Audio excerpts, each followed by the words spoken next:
Dear students, today we will study the tangents and normals. Tangents and normals.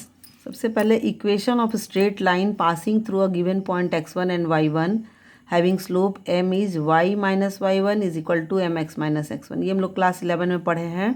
किसी भी straight line का equation अगर उसका slope दिया हुआ है m और किसी एक पॉइंट x1 y1 से अगर वो पास करता है तो इसका इक्वेशन ऑफ लाइन होता है y minus y1 is equal to m is the slope of the line into x minus x1.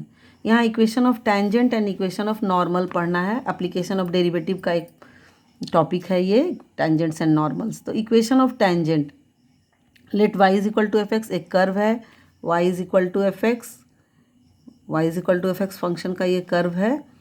Tangent at point A point से पास करता हुआ इस कर्व का टेंजेंट फाइंड करना है, टेंजेंट का इक्वेशन, और ये नॉर्मल है ए पॉइंट से.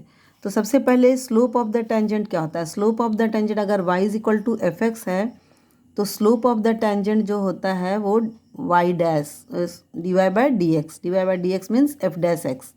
तो एफ डैश एक्स अगर फाइंड करेंगे means derivative of y with respect to x, तो ये हो जाएगा स्लोप ऑफ द टेंजेंट. और इस पॉइंट, ये पॉइंट पास कर रहा है ए पॉइंट से, टेंजेंट पास कर रहा है. ए का कोऑर्डिनेट अगर x नॉट वाई नॉट है तो इसका स्लोप हो गया d y by d x at x not y not, इस पॉइंट पर स्लोप. और इसको हम लोग एफ डैश एक्स नॉट से भी डिनोट कर सकते हैं. ये क्या है, एफ एक्स का डेरिवेटिव है. D y by d x क्या है, एफ एक्स का derivative. So f dash x किस पॉइंट पे, एक्स नॉट वाई नॉट पे, तो एक्स नॉट लिखते हैं क्योंकि यहाँ पे x f dash x x not पर है. इस तरह से इक्वेशन ऑफ टेंजेंट क्या बन जाएगा, y minus y not is equal to d y by d x at x not y not, इस पॉइंट पर d y by d x. This is the slope of the tangent x minus x not. ये कुछ भी नहीं है, equation of line है. Equation of line जो हम लोग यहाँ पढ़े हैं, y minus y one is equal to m x minus x one. यहाँ y1 x1 के जगह पर y not x not point है और m के जगह पर स्लोप ऑफ द टेंजेंट जो है वो d y by d x, ये जिस पॉइंट पे पास कर रहा है उस पॉइंट पे स्लोप है. तो इस तरह से ये इक्वेशन ऑफ टेंजेंट बन जाता है. यहाँ d y by d x at x not y not के बदले हम लोग एफ डैश एक्स नॉट लिख सकते हैं. तो this is the equation of tangent. Now equation of normal. अब नॉर्मल क्या है, इस टेंजेंट पे परपेंडिकुलर है. तो स्लोप हम लोग जानते हैं कि अगर दो लाइन परपेंडिकुलर होता है तो दोनों के स्लोप का product m1 into m2 is equal to -1.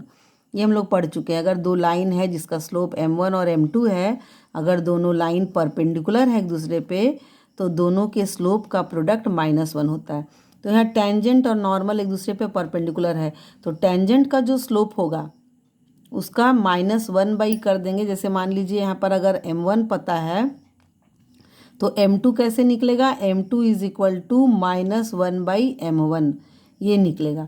तो इस तरह से हम लोग को टेंजेंट का स्लोप पता था d y by d x at x not y not. तो नॉर्मल का स्लोप क्या हो जाएगा, -1 बाई, मतलब अगर m1 ये हो गया तो m2 जो नॉर्मल का स्लोप होगा वो -1 बाई m1, मतलब -1 by d y by d x at x not y not. तो this is the slope of the normal. Normal tangent पे परपेंडिकुलर है इसलिए इसका स्लोप ये हो जाएगा -1 by d y by d x at x not y naught. और इसको हम लोग ऐसे भी लिख सकते हैं -1 by f dash x not, यही है d y by d x at x not y not. इस तरह से यहाँ पर एक कंडीशन है कि अगर ये डिनोमिनेटर में है एफ डैश एक्स नॉट तो f dash x not is not equal to 0, 0 नहीं होना चाहिए. ना इक्वेशन ऑफ नॉर्मल क्या हो जाएगा, इक्वेशन ऑफ नॉर्मल फिर वही formula y minus y not is equal to उसका स्लोप.